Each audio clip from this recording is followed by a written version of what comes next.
మామూలుగా మనం గమనించాల్సింది 2 కారణాలు. ఒకటేమో స్పాంటేనియస్ బ్లీడింగ్ అంటాం. స్పాంటేనియస్ బ్లీడింగ్ అంటే వేరే పలు విధాలుగా కారణాల వల్ల లోపల బ్రెయిన్‌లో తనే బ్లీడింగ్ అవ్వడము. మామూలుగా ఇది మనం స్ట్రోక్ అని కూడా అంటాము. సబరెక్నాయిడ్ బ్లీడింగ్ అంటాము. ఇది మనము వేరే పలు రకాలుగా మనం చెప్పగలుగుతాము. ఇదే కాకుండా హెడ్ ఇంజరీ వల్ల మనకు వచ్చే ఈ బ్లీడింగ్‌ని మనము ఇంట్రాక్రీనల్ బ్లీడింగ్‌గా కూడా గమనించాల్సి ఉంటుంది. అంటే హెడ్ ఇంజరీ అంటే మామూలుగా యాక్సిడెంట్‌లో గానీ, తలకు గాయాలు తగిలినప్పుడు గానీ, లోపల జరిగే బ్లీడింగ్‌ని మనం ఇంట్రాక్రీనల్ బ్లీడింగ్‌లో ఒక రకంగా గమనించాల్సి ఉంటుంది. సాధారణంగా హెడ్ ఇంజరీ అయిన వాళ్ళకి దెబ్బ తగిలిన ఇమ్మీడియేట్‌గా మనము వాళ్ళ పరిస్థితిని గమనించి తగు డాక్టర్‌ని దగ్గర తీసుకెళ్ళినట్టయితే ఈ హెడ్ ఇంజరీలో బ్రెయిన్‌లో బ్లీడింగ్ అయ్యే లక్షణాలను మనం గమనించాల్సి ఉంటుంది. సాధారణంగా లక్షణాలు ఏంటి అంటే డల్ అయిపోవడం, అంటే మాట సరిగ్గా రాకపోవడము, రెస్పాన్స్ అనేది సరిగ్గా లేకపోవడము, కాలు చేయి లేపలేకపోవడము, లేకపోతే కోమాలో ఉండేటట్టుగా మనకు గమనించినట్టు అయితే ఇమీడియట్గా మనము సిటీ స్కాన్ అనేది చేస్తే మనకు మెదడులో ఉన్న బ్లీడింగ్ని మనం గమనించి తగు ట్రీట్మెంట్ అనేది చేయాల్సి వస్తుంది. చాలా వరకు గమనించాల్సింది అంటే 70-80% వరకు ఈ హెడ్ ఇంజరీ అయిన వాళ్ళకి బ్లీడింగ్ ఉన్న వాళ్ళకి తక్కువ బ్లీడింగ్ ఉంటుంది కాబట్టి మెడికల్ మేనేజ్మెంట్ అంటే అబ్జర్వేషన్, మెడికల్ మేనేజ్మెంట్ తోటి సరిపించుకోగలుగుతాము. కొంతమందిలో ఈ బ్లీడింగ్ అనేది ఎక్కువ ఉంటుంది కాబట్టి వీటిని సర్జరీకి తీసుకెళ్ళి సర్జరీ చేసి ఆ బ్లీడింగ్ని డైరెక్ట్గా మనం తీయాల్సి వస్తుంది. ఈ ట్రామా అంటే హెడ్ ఇంజరీ వల్ల వచ్చే బ్లీడింగ్ పలు రకాలుగా ఉంటుంది. కామన్గా చూసేది మనము సబ్ డ్యూరల్ హెమటోమా అంటాం. అంటే సబ్ డ్యూరల్ హెమటోమా అంటే మెదడులో ఉన్న ఒక పొర కింద కలెక్ట్ అయ్యే బ్లడ్ని మనం సబ్ డ్యూరల్ హెమటోమా అంటాం. ఇది ప్రాణాంతకమైన హెమటోమాగా గుర్తించాల్సి ఉంటుంది. ఈ హెమటోమా ఉన్న వాళ్ళకి ఐసీయూలో ట్రీట్మెంట్, తగిన మెడిసిన్స్ వాడడము, అవసరం ఉంటే ఎమర్జెన్సీ సర్జరీ చేసి బ్లీడింగ్ తీయాల్సి ఉంటుంది. రెండవ రకమైనది మనకు ఇంట్రాసెరెబ్రల్ హెమటోమా అంటాం. అంటే ఇంట్రాసెరెబ్రల్ హెమటోమా అంటే మెదడు లోపల దెబ్బ వల్ల అయ్యే బ్లీడింగ్ ఇంట్రాసెరెబ్రల్ హెమటోమా అంటాము. కొంత సందర్భాల్లో కంట్యూజన్ అని కూడా అంటాము.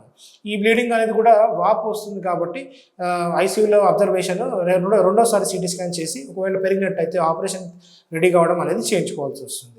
ఇంకొక రకమైనది, మూడో రకమైనది ఎక్స్ట్రా డ్యూరల్ హెమటోమా అంటాం. ఎక్స్ట్రా డ్యూరల్ హెమటోమా అంటే మెదడులో ఉన్న డ్యూరా అనే పొర పైన వచ్చే హెమటోమా అని అంటాం. ఈ ఎక్స్ట్రా డ్యూరల్ హెమటోమా వచ్చిన వాళ్ళలో మామూలుగా ఇమ్మీడియట్గా అంటే దెబ్బ తాకిన వెంబడే నార్మల్గా ఉంటారు.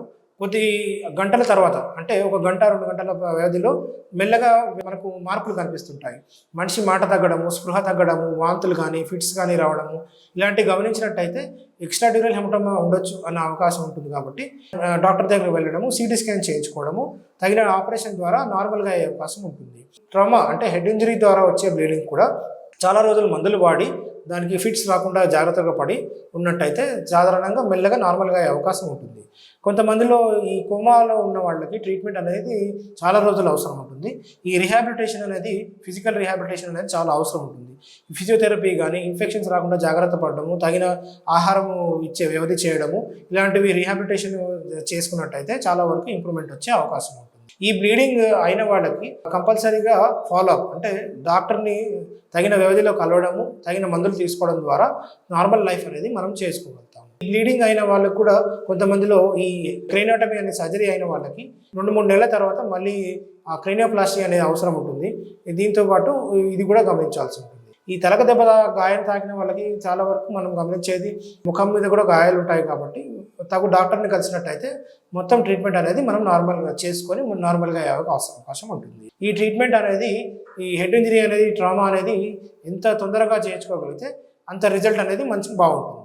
మామూలుగా మనం యాక్సిడెంట్ ఉన్న పేషెంట్లను గమనించినట్లయితే తలకు తాగే గాయాలు కాకుండా కూడా వేరే బాడీలో అంటే పాలిట్రామా అంటాం. ముఖానికే కానీ, కాళ్ళ చేతులకు కానీ, చెస్ట్ అబ్డామెన్ కానీ తగిలిన గాయాలు కూడా ఉంటాయి. కాబట్టి ట్రీట్మెంట్లో భాగంగా అవి కూడా చెక్ చేసుకొని మనం అవిటికి కూడా జాగ్రత్తగా ట్రీట్మెంట్ చేయించుకున్నట్టయితే రిజల్ట్ అనేది బాగుంటుంది. ఈ హెడ్ ఇంజరీ అంటే ట్రామా తర్వాత చాలా ఇంపార్టెంట్ అయిన విషయం అనేది రిహాబిలిటేషన్. రిహాబిలిటేషన్లో చాలా వ్యక్తుల అవసరం ఉంటుంది. ఫిజియోథెరపిస్ట్, స్పీచ్ థెరపిస్ట్, తర్వాత నర్సింగ్ కేర్, తర్వాత డయటీషియన్, వీళ్ళందరి సహాయంతో మనం రిహాబిలిటేషన్ అనేది చేయించుకోవాల్సి వస్తుంది. ఈ రిహాబిలిటేషన్ ప్రోగ్రాంలో మనం పేషెంట్ని మెడికల్ ట్రీట్మెంట్ ద్వారా కాకుండా, మెడిసిన్స్ కాకుండా అయ్యే అవసరాలను బట్టి ట్రీట్మెంట్ అనేది చేయాల్సి ఉంటుంది. కొన్ని రిహాబిలిటేషన్ సెంటర్స్ ఉంటాయి కాబట్టి అలాంటి రిహాబిలిటేషన్ సెంటర్స్ కూడా వెళ్ళొచ్చు.